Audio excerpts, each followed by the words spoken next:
na maslahi ya pamoja.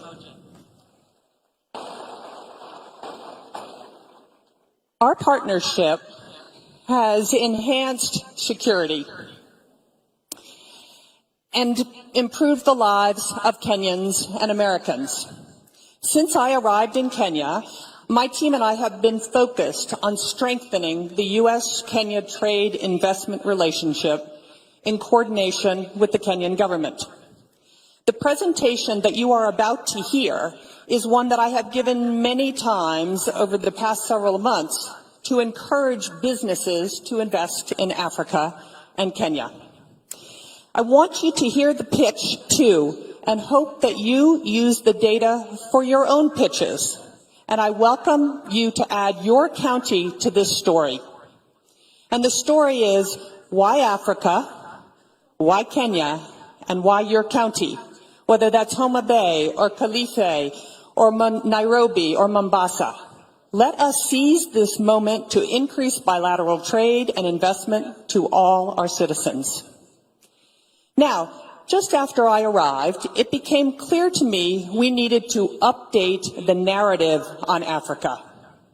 For example, when I was a CEO, I'll be honest, I probably thought about Africa 1% of the time. Many businesses I managed were elsewhere. But if I were back in the boardroom today, Africa would be on my radar for two very simple reasons: supply chain diversification and net zero emissions. If the war in Ukraine and the COVID pandemic taught us anything from a business perspective, it taught us that single sourcing your supply chain from any one country is not smart.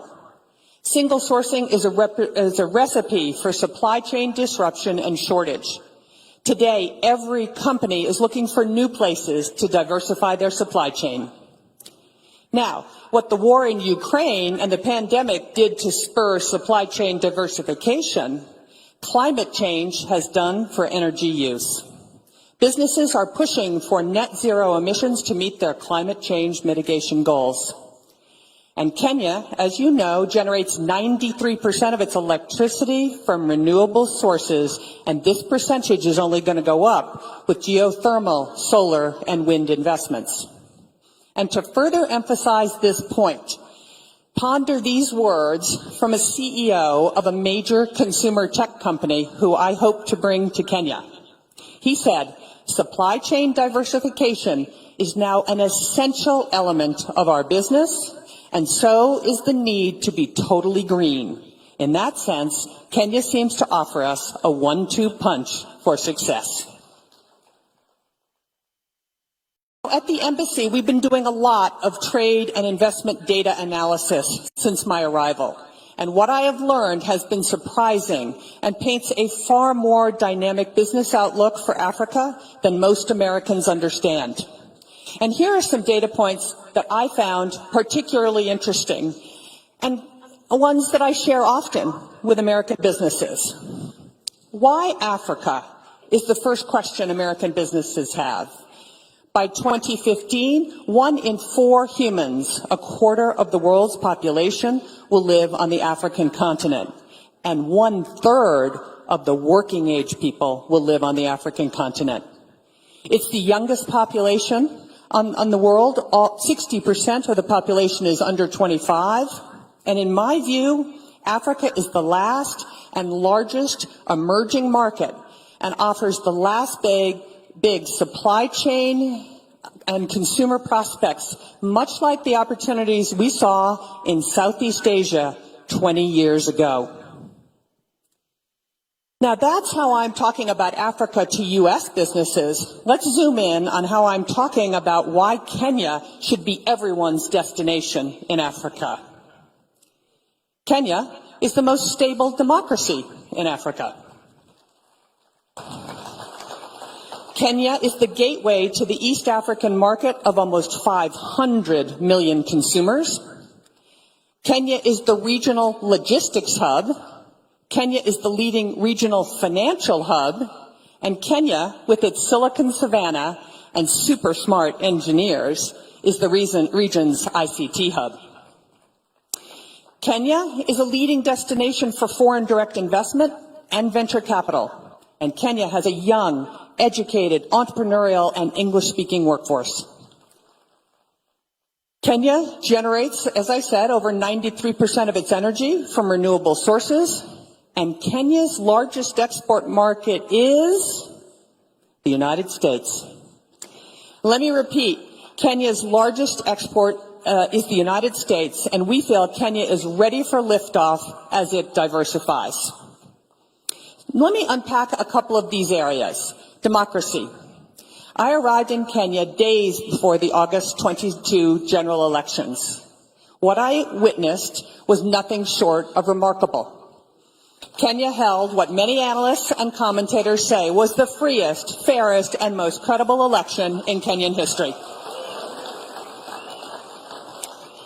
The elections were observed by international and local election organizations, and the results were upheld by the Kenyan Supreme Court, and power was transferred orderly and peacefully at the time. Now, gateway to East Africa. As I said, Kenya is the gateway to East Africa. 80% of East African regional trade passes through Kenya's Mombasa port. In addition, Jomo Kenyatta International Airport in Nairobi is the busiest airport in East Africa, served by 40 passenger airlines and 25 cargo carriers, including FedEx and DHL. Kenya also has some excellent infrastructure, such as the Standard Gauge Railway, a series of new roads, and modern ports. From a financial and technology hub perspective, Kenya is already the regional financial hub for East Africa.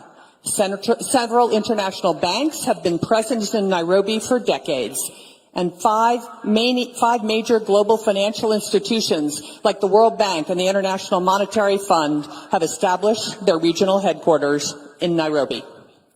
The region's regional stock market sits in Nairobi, and the city hosts the necessary legal, accounting, and consultancy services to preserve and accelerate this.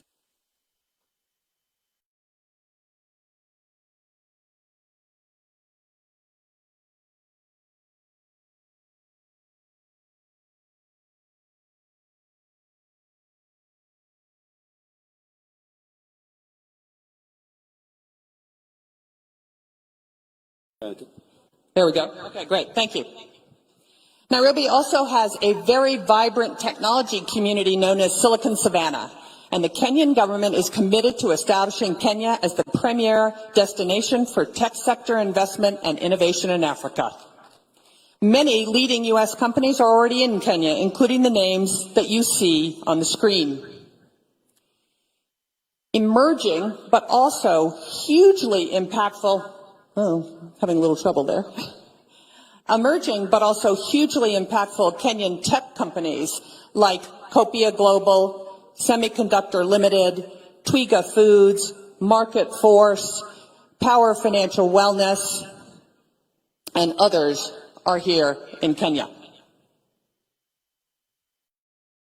I've met these companies, I've visited their operations, and what I see happening here has many of the critical components that make Silicon Savannah an even bigger success. Now, at the nexus of finance and technology sits one of the most impressive companies I have ever seen, M-Pesa. M-Pesa has annual revenues of over $1 billion US, $360 billion of gross market value flowed through the platform last year.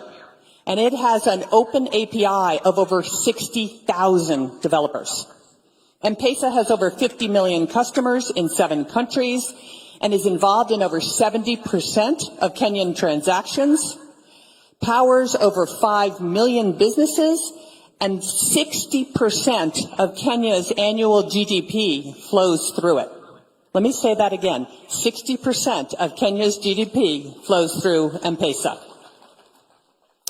And let me tell you, I know a little something about this industry, having bought and owned PayPal at eBay. And I assure you, M-Pesa is extraordinary.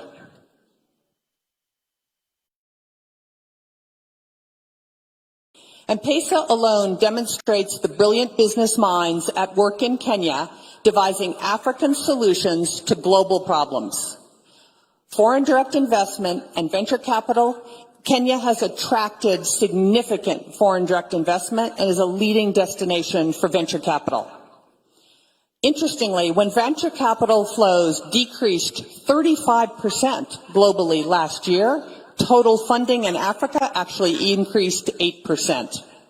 Even more impressive, while venture capital to Nigeria was down 36% and essentially flat in South Africa, funding to Kenya increased by 33%. You go, Kenya. Adjusted for GDP, Kenya receives significantly more venture capital than anywhere else on the continent, generating roughly triple the venture capital to GDP ratios of Nigeria, Egypt, and South Africa. Unlike its continental competitors who attract predominantly fintech-led investments, Kenya venture capital flows are more diverse, led by e-commerce and clean tech, followed by fintech, agritech, and enterprise investments. And what's even more unique for Kenya, in 2022, Kenyan women-founded startups raised $146 million in equity, more than any other country on the entire continent. As I said, more than 90% of Kenya's on-grid electricity is currently generated from renewable sources, primarily geothermal, wind, and solar. A great example is Kapeto in Kajiado County. It's the second largest wind farm in Kenya, proudly supported by the U.S. International Development Finance Corp. And Power Africa. And it is phenomenal that Kenya has committed to reaching 100% renewable energy by 2030 and is already close to achieving that goal. From a workforce perspective, Kenya is English-speaking, has high literacy rates, and strong primary, secondary, and tertiary education systems.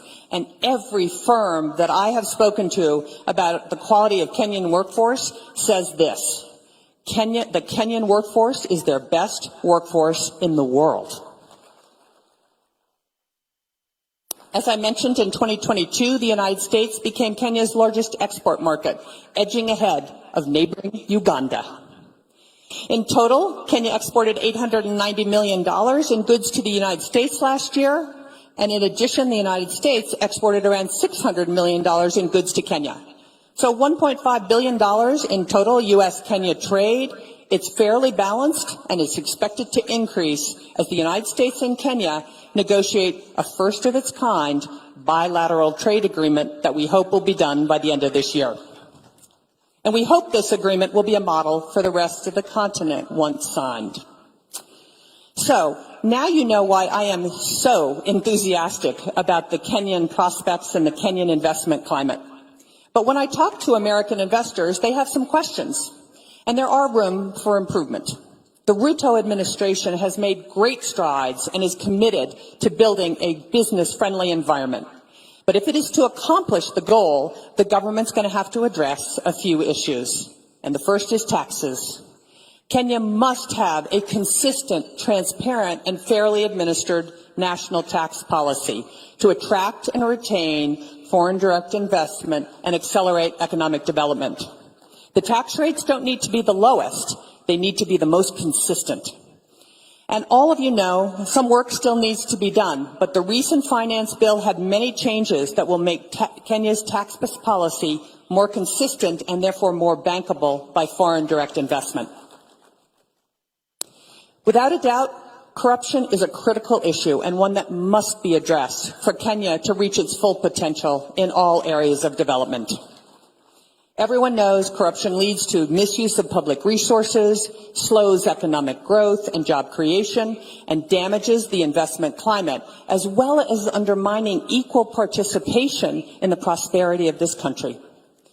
However, while corruption does remain a challenge in Kenya, as in other developing markets, third-party measures of corruption indicate positive trends and some progress in recent years. According to the United States Millennium Challenge Corporation's country scorecard for 2023, Kenya's score for control of corruption was 0.28, representing its third passing score in a row and its highest score to date. But to put this number in perspective, Kenya's 0.28 was superior to India's 0.18 and Vietnam's 0.19. And what I can tell you is Americans don't give it a second thought to invest in India. In addition, President Ruto has cracked down on corruption, calling out government agencies that engage in unscrupulous practices and firing government officials involved. Now, I also get a lot of questions about Kenya's debt. Kenya, like many developing countries, is burdened with high debt, limiting its ability to fund public services and infrastructure in line with its ambitions. According to the IMF, Kenya's debt to GDP ratio is 69%, but this number is not an outlier amongst regional averages.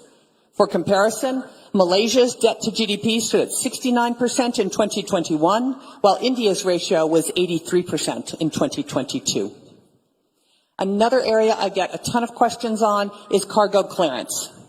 Now, despite improving logistics, the delivered cost of a container to Kenya remains significantly higher than the container shipments landing in Europe or Asia. So there is room for improvement on cost, but here's a great fact. Back in 2010, it took over 11 days to clear a container at the port of Mombasa. Today, it takes 3.5 days. And this reduction has occurred despite cargo increasing over the past 5 years from 27 million metric tons in 2016 to nearly 35 million metric tons in 2021. So this is an important thing for Americans. This is an excellent opportunity, I think, to put to rest the argument that Kenya is not a manufacturing country. True, Kenya has room to grow in this sector, but manufacturing is happening here. And let me give you a few examples of Kenya's manufacturing prowess. Gearbox in Nairobi County, a high-mix, low-flow electronics manufacturer, runs a state-of-the-art, what we call a surface mount assembly line. And in November of 2022, began manufacturing Raspberry Pi's Pico product for the African market. Gearbox's production quality, catch this, meets or exceeds that of Raspberry Pi's other production sites in Wales and Japan, producing a first-pass yield of 99.6%. Semiconductor Technologies, a U.S.-owned semiconductor manufacturing and nanotechnology company in Nyeri County, is growing rapidly and has hired more than 80 Kenyan engineers in the last 12 months. Kenya's Revital Healthcare in Kilifi County is one of the largest manufacturers of medical products in Africa, producing 48 devices and exporting to 28 countries. Isuzu has operated an East Africa assembly plant in Nairobi since 1977, selling more than 90,000 units with more than 15 models. And there is also a robust and growing e-mobility manufacturing assembly industry in Kenya. Kenya is the future for Africa's 2- and 3-wheel e-vehicles and e-buses. And lastly, when we talk about trade, we have to talk about apparel and apparel manufacturing. Last year, Kenya recorded its highest ever apparel exports to the United States, over $540 million, employing nearly 200,000 Kenyans, mostly young women. Leading U.S. apparel brands sourcing from Kenya include PVH, which includes Tommy Hilfiger and Calvin Klein, Contour, which includes Lee and Wrangler, and several more, including Walmart and Levi's. And what we hear from these brands, they want more Kenya apparel manufacturing, both because of the high quality of labor and Kenya's leadership in renewable energy. Brands are steadily moving production operations to Kenya from Sri Lanka, Bangladesh, Ethiopia, and China because of what you have to offer. And more of this is on the way. I think apparel manufacturing may be the biggest near-term employment opportunity in all of Kenya. So clearly, there is something happening here. It's abundantly clear to me, and every day I try to make abundantly clear to the international audience that Kenya is open for business. Over the past year, the Kenyan government has been implementing real measures to improve economic conditions and create a business-friendly investment climate throughout the country. Following months of deliberation and consultations with the political and the business community, President Ruto announced the following reforms at the March American Chamber of Commerce Business Summit. A consistent, fair, predictable, and enduring tax regime. alignment of Kenya's data protection regulations with the multilateral global cross-border private rules framework, a 6-month deadline for KRA to either pay all verified tax refund claims or provide offsets, elimination of the VAT on export services, elimination of the domestic ECRA requirement for ICT companies, removal of tax on stock-based compensation for employees of all startups, and commitment to adhere to the OECD two-pillar solution framework for digital services tax. And finally, a commitment to revitalize Kenya's special economic zones to maximize their competitiveness, and more reforms are in the pipeline. As you can see, there is so much opportunity in Kenya, and an opportunity to bring the U.S. and Kenyan businesses closer together. All of what I'm about to announce has happened in the last 12 months. In agriculture, Del Monte, the largest private sector employee in Kenya, has invested $5.5 million in a new state-of-the-art fresh fruit packing facility in Kiambu County. Kentegra, a U.S.-Kenya company on the forefront of restoring Kenya as the leading producer of organic insecticide, is building a new $15 million pyrethrum refinery in Nakuru County, benefiting over 90,000 farmers. Regen Organics, an incredibly innovative company founded by young MIT graduates, they're like 27, turning waste into fertilizer, fuel, and animal feed. They will expand their farm and organic waste collection, more than doubling their production of affordable, locally produced agriculture inputs, benefiting 10,000 farmers, and they're building a new $7 million factory that will create 500 jobs in Kakamega County. In apparel, the industry that continues year-on-year expansion, new partnerships have been launched with several leading manufacturing companies, including MAS and Mega, Coast Apparel, and UAL, and they will create at least 20,000 additional jobs and increase exports by 200 million in the next year. Many of these investments are in Machakos County. Best Corporation, also in Machakos, will launch a new apparel manufacturing facility in mid-2023 with plans to hire 2,400 new employees.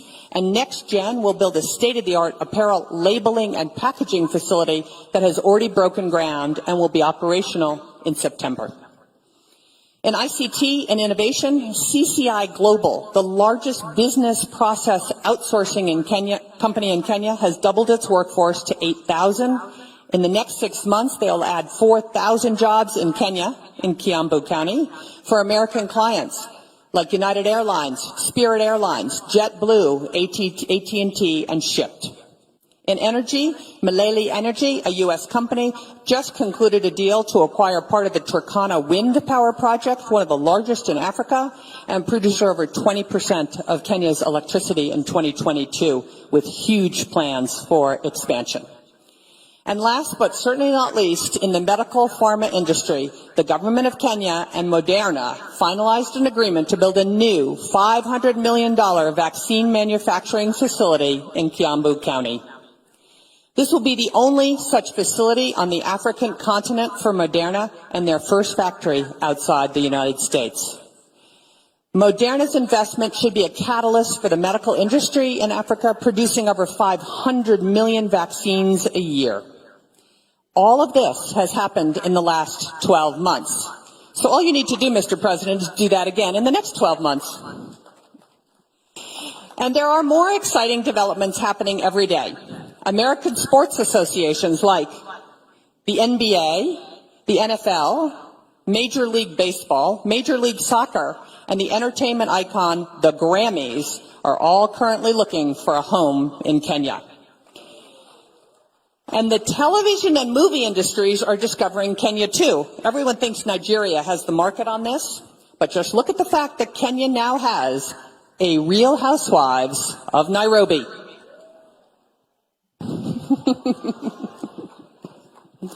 So, there are many reasons why global businesses are considering or should consider Africa, and specifically Kenya and your counties, for trade and investment opportunity. This is your opportunity. What are your priorities? What is your sales pitch? And as I said at the beginning of this presentation, when I was the CEO of HP, I only thought of doing business in Africa about 1% of the time. American companies are used to doing business with Europe and Asia. How will you convince them to make doing business in Kenya just as routine? I encourage you to take this presentation. There's no trademark on this presentation. Take this presentation and tell the story of why Africa, why Kenya, and why your county. Why Garissa? Why Mombasa? Why Isiolo? Why Nakuru? Why any county in the country? You should be able to answer the question, why Africa, why Kenya, and why your county? So to conclude, the United States and Kenya are open for business. And to quote President Ruto, Kenya means business. So we have work to do. We need to roll up our sleeves and deliver the results. The American people and your constituents deserve our best efforts to expand shared economic opportunity and growth. Asante sana.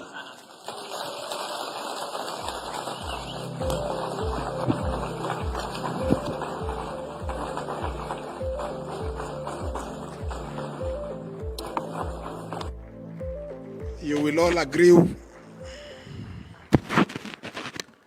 Thank you very much, Balozi. You will all